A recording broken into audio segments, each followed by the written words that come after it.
একদিন গোপাল তার এক বন্ধুর সঙ্গে দূর দেশে যাচ্ছেন। হাঁটতে হাঁটতে দুপুর হলো। দুজনারই তখন খিদে পেয়ে গেছে, অথচ তাদের কারো পকেটেই পয়সা নেই। সামনে পড়ল এক ময়রার দোকান। কি করা যায় ভাবতে ভাবতে দুজনে একটু শলা পরামর্শ করে দোকানে ঢুকে পড়লেন। গোপাল আর তার বন্ধুর পোশাক আশাক ছিল কেতা দুরস্ত। দোকানদার তাদের সমাদর করে বসালো, বলল, কি চাই বলুন। গোপাল বললেন, এই ভর দুপুরে কি আর খাবো, আপনার দোকানে তো মিষ্টি ছাড়া অন্য কিছু নেই। দিন, সব কিছু মিলিয়ে ভরপেট হবে এমন দুজনের জন্য খাবার দিন। দোকানদার তাই করলো। দুজনে খিদের চোটে গবাগপ সব সামড়ে দিল।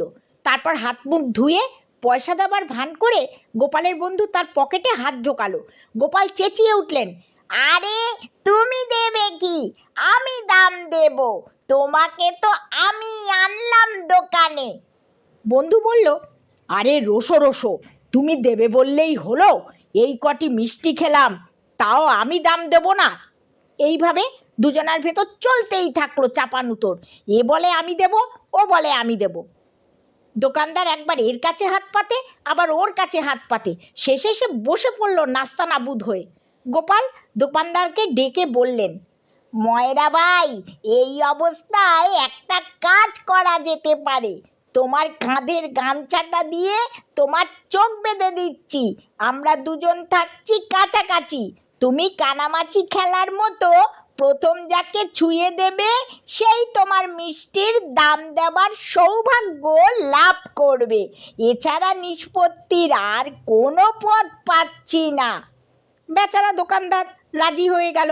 তার চোখ গামছা দিয়ে বেঁধে দিলেন গোপাল। তারপর বন্ধুকে নিয়ে পা টিপে টিপে দোকান থেকে বেরিয়ে গেলেন। নির্জন দুপুর, চারপাশে কেউ নেই। তাদের এই নিঃশব্দ পলায়ন কেউ টের পেল না। দোকানদার চোখ বাঁধা অবস্থায় এদিক ওদিক করে কাউকেই ছুতে পারল না। একসময় চোখ বাঁধা গামছা খুলে ফেললো, দেখলো কেউ নেই, বুঝলো সে বোকা বনে গেছে।